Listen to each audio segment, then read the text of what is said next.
mama, yo yo yo, mami ma, bana kisasa, balobi ande fwezabe, moko, le 25 décembre, oyo, na stade de Martyr na villa Kisasa, ya yangoyo, héritier Watanabe Toto Yatembe, tour du contrôle, ako indisa.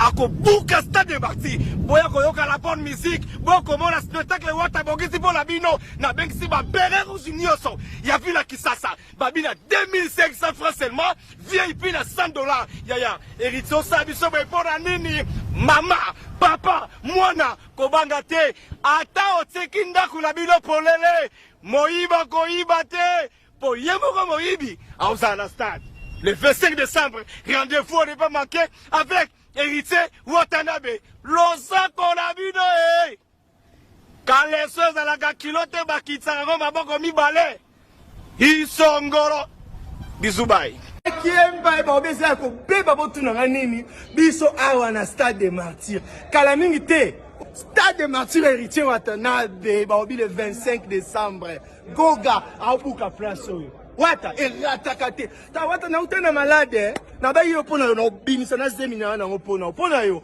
na wala la mana podium boye comme ça nyoso mbeli bon c'est pas basala encore pona le kumu nao omonike na mtu akanda goga na yeti na stade et puis na temi ko tabata fibo le 25 décembre oyo yo zala kaka boye na bisibino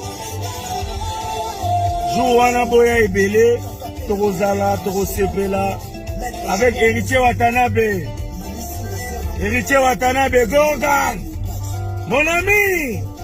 Gogan!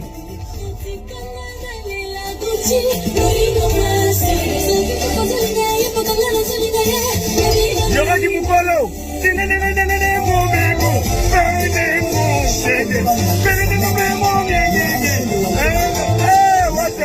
Héritier Wata, en concert au Stade de Martyr ce dimanche 25 décembre 2022. Et pas la mission, Noulé, Wosso, spectacle, Wosso, sécurité, Wosso.